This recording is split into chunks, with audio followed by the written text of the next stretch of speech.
soo dhawaada walaalaha sharafta badan waa walaalkii Maxamed Maare halkaad iga daawanaysan waa Facebook page-kiga Maare iyo YouTube-kiga Maare sad nooga barateen muuqaaladii intan kuwan ka horeeyay muuqaal maanta waxaan idin wadnaa ka hadlaya dhisidda qoyska iyo wadajirka lamaanaha muuqaalkan ciwaankiisu wuxuu yahay macnaha dhabta ah ee kelmadda iga raali ahow laakiin inta aanan muuqaalkan u gudbin waxaan si sharaf la kaaga codsanayaa inaad muuqaalka leeg saarto lana wadaagto saaxiibadaada sababtoo ah waxay nagu saacidaysaa leegto anagana dhiiri gelinaysaa haddii aad share gareyso oo saaxiibada la wadaagtana waxay gaari doontaa walaalo kale oo ka faa'iideysta ku soo dhawaada muuqaalka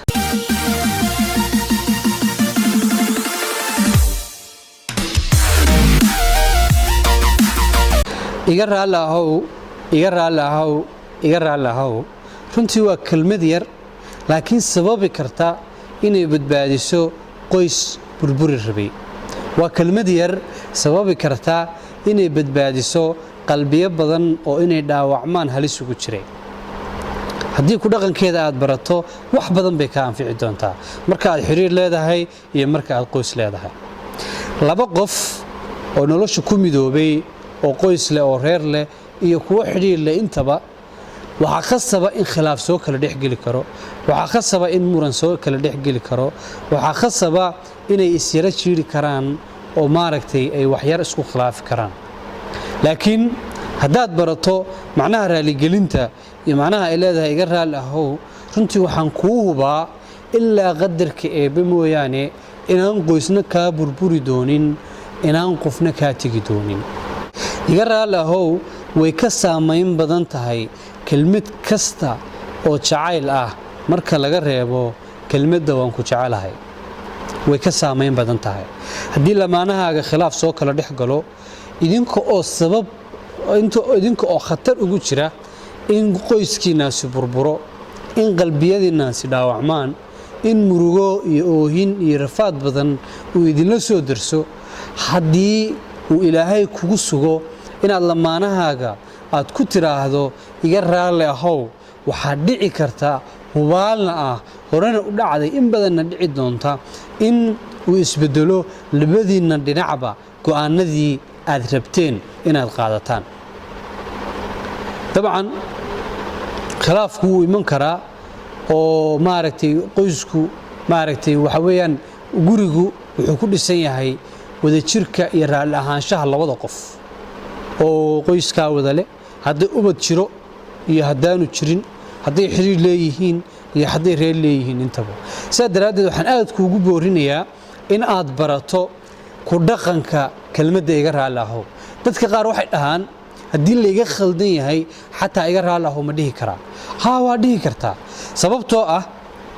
khilaafka idin dhex yaalla iyo muranka idin dhex yaalla waxaa ka weyn gurigiinna waxaa ka weyn wadajirkiinna khilaaf kasta oo idin soo dhex gala muran kasta oo idin soo dhex gala dagaal kasta oo idin soo dhex gala wax ka weyn baa idin dhex yaalla reer baa idin dhex yaalla qoys baa idin dhex yaalla ubad baa idin dhex yaalla jacayl baa idin dhex yaalla kalsooni baa idin dhex taalla wax kasta oo wanaagsan oo ilaahay raali ka yahay baa idin dhex yaalla sidaa daraaddeed haddiiba waxaad isku haysaan wax ka weyn oo idin dhex yaallo waa inaad barato kelmadda ku dhaqanka iga raali ahow carabkaaga aad barto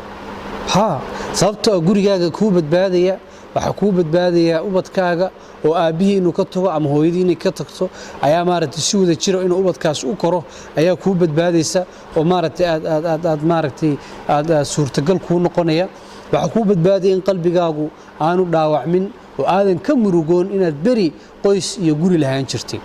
baro marka ku dhaqanka kelmadda iga raali ahow wax badan bay kuu soo kordhinaysaa wax badan bay kuu badbaadinaysaa xataa haddii lagaa qaldan yahay raaligeli qofkaa ku jecel raaligeli waxaa hubaal ah marka aad raaligeliso in qofkaas isna khaladkiisa uu qiran doono laakiin xoogaa waxaa jira marka hore tartan ama waxa afka qalaad lagu yidhahdo challenge markuu khilaaf yimaado way tartamaan labada qof way tartamaan oo waxay ku tartamaan in qofkan aanu iga dagaal badan in qofkan aanu iga muran badan in qofkan aanu iga guulaysan laakiin marka qof uu tanaasul sameeyo ama uu maaragtay uu ku dhawaaqo kelmadda iga raali ahow isagoo qalbiyan u leh qofka kalena wuu bahdilmayaa saa daraaddeed waxay ku khasbanaanayaa inuu isna raali geliyo wixii khalada uu galay sidaasina uu wixii tashuusha idin dhex yaalay uu dhexdiina uga baxo cid kasta oo ka faa'iideysanaysay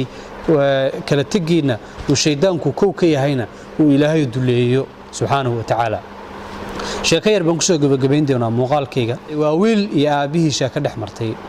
wiil ayaa wuxuu damacay dadkii berigii hore waxay iska ahaan jireen reer guuraa reer baadiye ah marka baadiye ku noolaayeen wiilku geeljiri uu ahaa muu guursan dhalinyarana uu ahaa da'da meelahaas soddomeeyo ku jira meelahaas marka gabadh bay soo barteen wuu soo arkooday gabadhiiba wuxuu damcay inuu u gogol fadhiisto oo loo raadiyo oo uu guursado dabcan marka aad doonaysid inaad qof guursatidna cidda ugu horreyso ood wargelinayso waalidkaa weeyaan aabbihiisu u yimi oo ardaaga fadhiya guriga xilligu waa xilli habeennimo ah markii xoolaha maaragtay la soo xireeyey wuxuu ku yidhi aabbo arrin baan kuu wadaa haye maxay tahay aabbo waxaan rabaa inaan guursado oo gabadha reer hebel ee dariskeenna ah inaad maaragtay laygu geed fadhiisto oo maaragtay oo lay soo guuriyo oo lay doono odaygii wuxuu yidhi ma xuma laakiin i raali geli wiilku wuxuu ku yidhi aabbe maxaan kaa raali geliyaa oo kugu sameeyey odaygii su-aasha wiilka kama jawaabin ee ahayd maxaan kaa raali geliyaa mar kale ayuu su-aashiisii ku soo celiyey wuxuu ku yidhi i raali geli wiilkii mar labaad buu odayga su-aashiisii ku soo celiyey isna uu yidhi maxaan kaa raali geliyaa mar saddexaad ayuu odaygii ku soo celiyey isla su-aashii oo ahayd i raali geli markii saddexaad ayuu wiilkii haddana su-aashii ku soo celiyey odaygii kama daalin ee mar afraad buu ku soo celiyey isla su-aashii oo ahayd i raali geli halkaa marka ay marayso wiilkii oo yaaban ayaa tanaasul sameeyey wuxuu is yidhi aabbaha raaligeli kadib weydii waxa kugu dhaca markii afraad weeyaan markii afraad buu yidhi aabba iga raalli ahow halkaa markay marayso odayga jawaabtiisa waxay noqotay hadda ayaad guursan kartaa oo macnaheedu yahay haddii kelmadda ku dhaqankeeda aad barato inaad guursato way fudud tahay oo dhib ma laha laakiin waxa ka sii weyn in aad mas-uuliyadda lagu saaray ka soo baxdo oo gurigagaasi inuu kaa burburo aad ilaashato taasaa ka weyn go'aan qaadashada ah inaad guursato saa daraaddeed odaygu wuxuu ku yidhi hadda ayaad guursan kartaa sababtoo ah mas-uuliyadda hadda ii sheegayso iyo guurka hadda ii sheegayso waxa ka weyn sidii aad hadhow reerkaaga u badbaadsan lahayd lacalla hadduu khilaaf kugu yimaado ama dhibaata ay idinsoo dhex gasho saa daraaddeed sidii aabbaha uu ula taliyey ilmihiisa waxaan adna kugula talinayaa